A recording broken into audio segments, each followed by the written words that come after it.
पूरा मुल्क कोरोना से डरा रहा, अकेला पप्पू यादव कोरोना को डराता रहा। सबने कोरोना में लूटा, अकेला पप्पू यादव ने अपनी सारी संपत्ति बेची। जितना सरकार के पास पैसा नहीं होगा, उतना पप्पू यादव बांट दिया होगा गरीबों के बीच। चाहे अस्पताल की बारी आए, चाहे स्कूल और कॉलेज की, चाहे नौकरी का सवाल हो, अकेला पप्पू यादव लड़ाई लड़ता है। जब फिलिस्तीन पर हमला होता है तो इस मुल्क में एक ही प्रियंका है जो आवाज देती है सेफ फिलिस्तीन। अपने कंधों में झोला लटका करके लोकसभा जाती है और फिलिस्तीन की आजादी की बात करता है। वो एक ही है, प्रियंका गांधी, कोई नहीं बोलती। जब अम्बेडकर पर हमला होता है तो ये आवाज प्रियंका गांधी। तो दुखों में होते हैं, मुसीबत में, तब ये हैदराबादी लोग नहीं आते, तब इन्हें पता नहीं चलता है ये हैदराबादी बिरयानी को दबाए जाते हैं। जब किसानों पर जुल्म होता है, 9 महीने तक किसान 1100 आत्महत्या कर लेता है, तो याद दिलाता है इस मुल्क की आजादी के वक्त का मोदी जी को। मोदी जी, आप इस भारत को नहीं जानते हो। ये भारत दुनिया के इतिहास का सबसे स्वर्णिम भारत है। ये भारत के लोग कभी डरते नहीं। ये लोग किसानों पे जुल्म कर रहे हो, ये बिल वापस ले लो। जब तक ये बिल वापस नहीं लोगे, तब तक आपको मुल्क माफ नहीं करेगा और आपको बिल वापस लेना पड़ेगा। नरेंद्र मोदी को बिल वापस लेना पड़ा। तब तक 1100 किसान मर गए।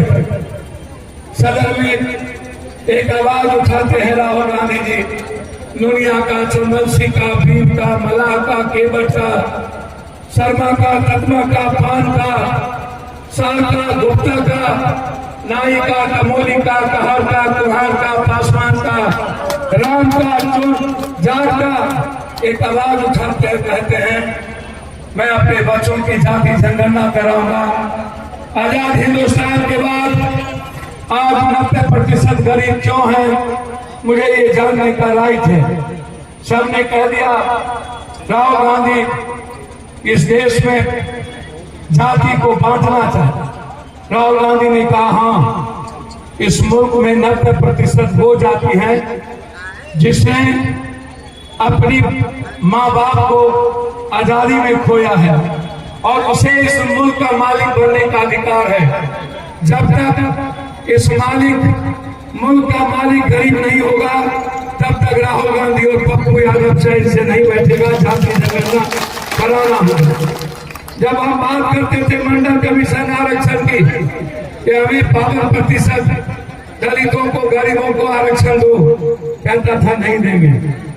वो राहुल गांधी जी आज एक तरफ नफरत का इतिहास, दूसरी तरफ मोहब्बत का पैगाम, एक तरफ विनाश के रास्ते, एक तरफ विकास का रास्ता, एक तरफ अपने बच्चों के IIT, IIM, BPSC, UPSC, SSC की लड़ाई, एक तरफ पप्पू यादव तो दूसरी तरफ राहुल गांधी। ये आवाज है इस मुल्क का, ये आवाज है मेरे बच्चों का, ये आवाज है जब दूर दूर तक किसी माँ और बेटी, माँ बहनों को बंधक बना लिया जाता है अस्पताल में, तो एक ही आवाज वहां सुनाई पड़ती है, कोई है तो मेरे पप्पू को खबर करो कि हमें बंधक बना लिया है।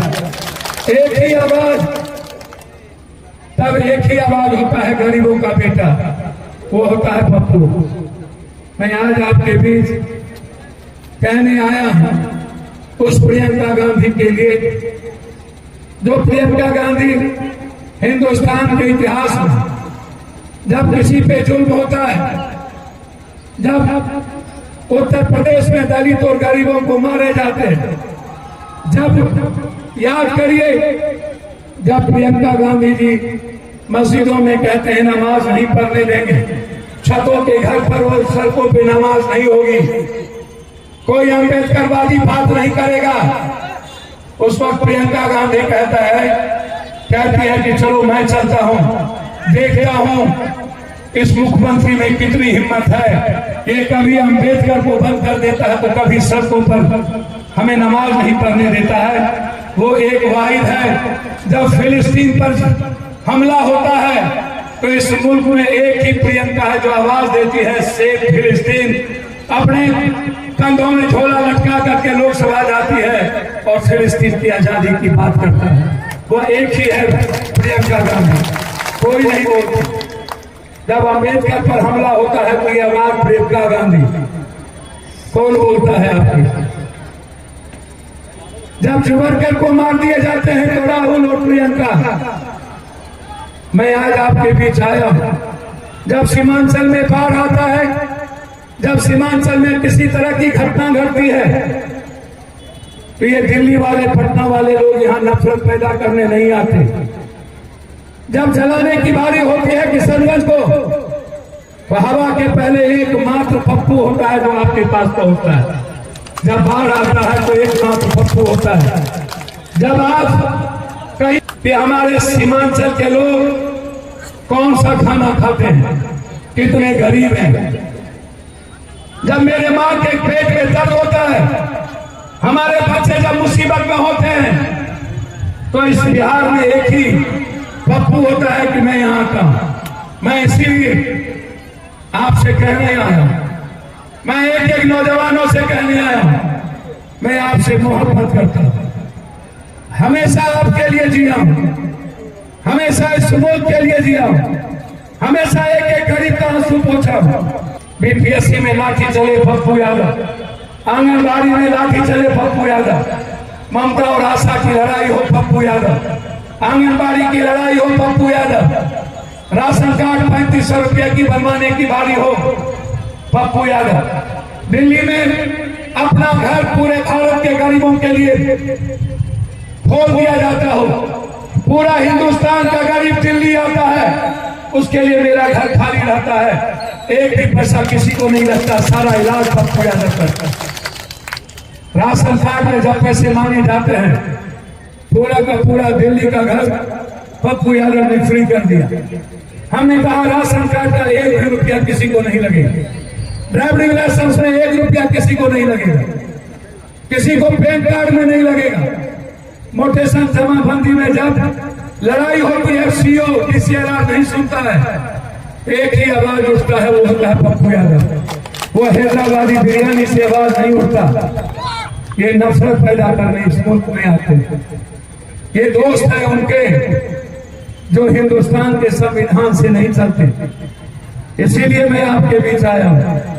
यदि आपको लगे कि मैं आपका सेवक हूं, मैं आपका बेटा हूं, मैं आपसे सिर्फ इतना कहने आया हूं, यदि आपको भरोसा हो कि लगे ये लड़ाई बिहार की नहीं, ये लड़ाई बिहार के गरीबों की और हर मिडिल क्लास की आजादी के लिए। एक लंबे समय से हम बार बार कहते हैं, मैंने पूछा इस सरकार से और अमित शाह जी से, अमित शाह जी जब कोरोना आया था तो घर में सो गए थे अकेला, पूरे भारत में पप्पू यादव सबकी जान बचाई थी, उस वक्त कहाँ थे हम? जेल हो गए। बिहार के गरीब के बच्चे कोटा में था, एक भी ट्रेन नहीं दिया, पप्पू यादव को ट्रेन देना पड़ा। पटना के बाढ़ में मुख्यमंत्री और सभी लोग, विपक्ष के लोग सोए रह गए। हम 11 दिन तक सोए नहीं, जब तक एक एक बच्चों को खाना नहीं पहुंचता था तब तक पप्पू यादव को चैन नहीं होता था। 11 दिन हर घर खाना पहुंचाया। पटना के बाढ़ में सब सोए रहे। शायद आज मैं अपने घर आया, निहायत एक अच्छे इंसान की। ये जब चुनाव आता है तो इन्हें याद आता है 10,000, तब इन्हें याद आता है बिजली यूनिट बिल 125। नीतीश जी, आपको मैं बहुत मानता हूँ, इज्जत करता हूँ। आप स्मार्ट मीटर चला करके क्या आपने अदानी अंबानी को, अमित शाह जी के दोस्त को, मैंने पूर्णिया में कह दिया जब तक पप्पू यादव जिंदा है कोई स्मार्ट मीटर यहाँ नहीं लगेगा, और मैंने नहीं लगेगा, नहीं लगेगा जब तक, क्योंकि एक स्मार्ट मीटर वही जियो वाला है। आप कौन सा यूनिट माफ थी? एक स्मार्ट मीटर लगने के बाद 13 पैसा यूनिट को बढ़ा दिया, फ्रीक्वेंसी को। आप नहीं चला पाओगे। स्मार्ट मीटर यदि आपके घर में लग गया तो आपको मार दिया इन लोगों ने। आप जब याद करो आपके बच्चे बीमार होते हैं, 10 लाख रुपया लगता है। ये हॉस्पिटल वाले हमारा ये आयुष्मान योजना में कहता है नहीं है मेरा हॉस्पिटल, और जो हॉस्पिटल होता है उसको कहता है कि भैया 20 लाख का बिल बन गया, तुम्हारा 10 लाख ही है, अब 10 लाख तुम ऊपर से दे दो। मतलब आप सोचिए क्या है। ममता आंगनबाड़ी कहती है, न्याय मित्र टोला में कहता है मेरा परमानेंट करो, मेरा पेंशन दो, वेतन मांग दो। शिक्षक कहते हैं वेतन मांग दो, हम कहते हैं नहीं, चुनाव आ गया है, 300 रुपया ले लो, वोट दे दो, चुपचाप रह जाओ, फिर अगला साल देखेंगे 5 साल के बाद तुमको कितना भूल देंगे। मेरे नेता राहुल गांधी कहते हैं नहीं, मैं हर महीना अपनी माँ और बहनों को 3000 रुपया 2500 रुपया भेजूंगा ताकि वो अपनी जिंदगी जी सके, या वोट के लिए 10,000 नहीं, हर माँ अपनी माँ बहनों को भेजूंगा। राहुल गांधी कहते हैं कि ये जो बेरोजगारी भत्ता है इंटर किया हुआ उसको 6000 रुपया महीना दूंगा। हर गरीब और मिडिल क्लास को बिलो पॉवर्टी लाइन को 25 लाख रुपया हम लोगों की तरफ से इलाज के लिए मिलेगा। अत्यंत पिछड़ी जाति के जो लोग हैं उनको कह दिया कि जो बीए किया हुआ हमारे नौजवान हैं उनको हम लोग किसी भी कीमत पर 50% निजी क्षेत्र में आरक्षण देंगे ताकि वो काम कर सके। उनको 35% पंचायत में आरक्षण देंगे। हमारे अपने बच्चों और बेटी को बेरोजगार नहीं रहने देंगे। हमारी लड़ाई बीपीएससी और यूपीएससी में जो चोरी होती है, जो मिडिल क्लास का बच्चा एसएससी कर सकता है, बैंकिंग कर सकता है, आईआईटी कर सकता है, कर सकता है, वो पैसे के अभाव में नहीं कर सकता है। हम लोग का कहना है कि हमारे बच्चे पूरा का पूरा एक भी क्वेश्चन चोरी नहीं होगा। ये लड़ाई पप्पू यादव और राहुल गांधी जी की है। हम लोग लड़े, बचपन से लाठी खाए। आपकी देन है, 7 बार सांसद आपने हमें बनाया, उसमें 5 बार निर्दलीय बनाया। आजाद हिंदुस्तान के बाद आज तक दुनिया में कोई भी निर्दलीय 5 बार सांसद नहीं बना। ये देन अमीरों का नहीं है, यह देन या तो गरीब दलित कमजोरों का है या तो मुसलमानों का है। ये देन सिर्फ इस गरीब और मुसलमानों के कारण आज तक पप्पू यादव एमपी रहा। हमको सबने मारना चाहा। हम भारत के हर लोगों से लड़े, हर गलत लोगों से लड़े। हम दुनिया में कभी किसी से डरे नहीं, ना ही मैंने किसी को हाथ जोड़ा। यदि मेरा हाथ जुड़ा और कहीं गया तो सिर्फ गरीब का पैर छुआ। गरीब के अलावा मैं किसी को भगवान नहीं मानता। मेरी जिंदगी अमानत है उस गरीब के लिए जिसके घर में अभाव में रहते हैं, जिनके आंख में आंसू हो, उसका बेटा जिंदा है। याद रखिएगा, आपके बच्चों को यदि अभाव में पढ़ाई छोड़ना पड़े तो जब तक पप्पू यादव जिंदा है किसी का बच्चा पढ़ाई नहीं छोड़ेगा। जब तक पप्पू यादव जिंदा है, हम कह चुके हैं कि सरकार क्या देती है मुझे नहीं पता। पप्पू यादव की तरफ से हर कीमत पर जब तक मैं जिंदा हूं नहीं हो रहूं, हर गरीब की बेटी के लिए पप्पू यादव कैसे की तरफ से शादी के लिए 25,000 रुपया फ्री है। जिसका आएगा उसकी मदद होगी। राशन कार्ड में कोई पैसे नहीं लगेंगे, आधार कार्ड में कोई पैसा नहीं लगेगा, पैन कार्ड में कोई पैसा नहीं लगेगा, राशन कार्ड में कोई पैसा नहीं लगेगा। कोई सीओ जमाबंदी और नोटबंदी के लिए आपसे पैसा नहीं लगेगा।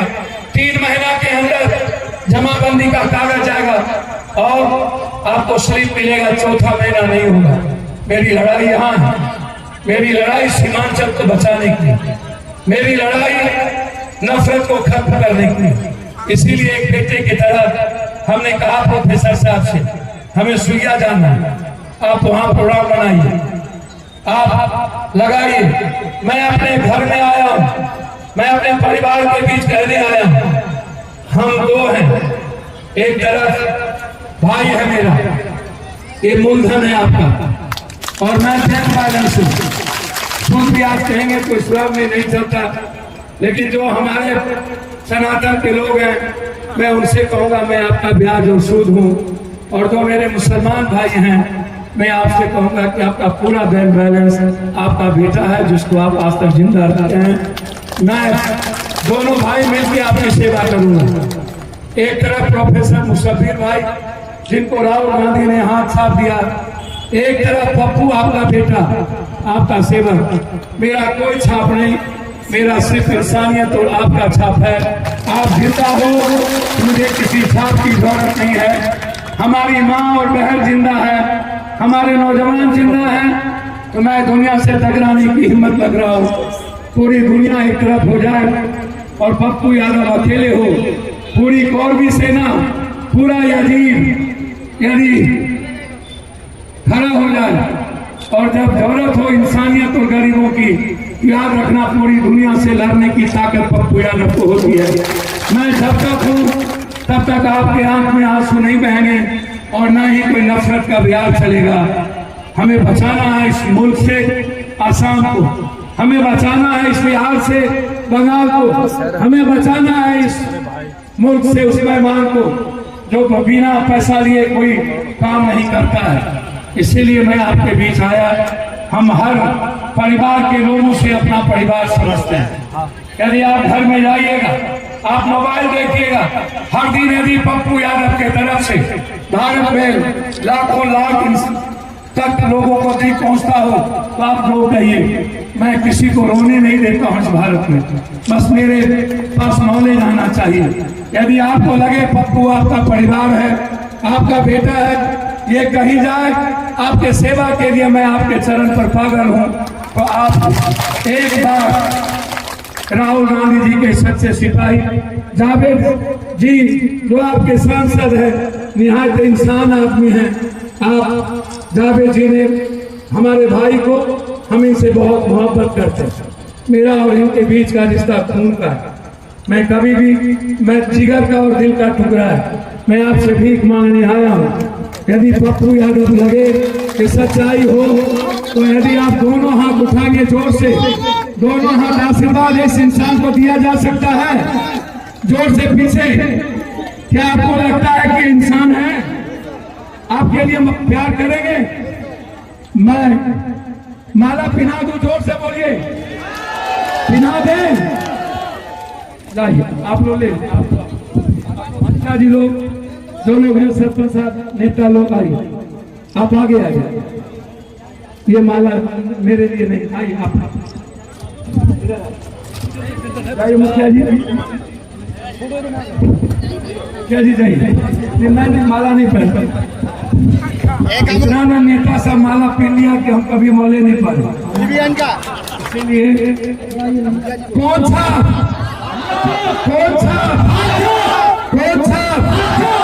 सुइया की जनता जिंदाबाद, बीबीगंज की जनता जिंदाबाद, बीबीगंज के युवा जिंदाबाद, बीबीगंज के माँ बेटी जिंदाबाद, राहुल प्रियंका जिंदाबाद, हाथ छाप जिंदाबाद, सीमांचल की जनता जिंदाबाद। जोर से बोलिए, मुशर्रफ साहब जीत जाइए ना, जोर से एक बार और हाथ उठाइए तो हाथ छाप। बहुत बहुत धन्यवाद, पैर छू के प्रणाम करते हैं आप सबको, गोर लगे छे, अस्सलाम वालेकुम सबको बहुत बहुत धन्यवाद भैया।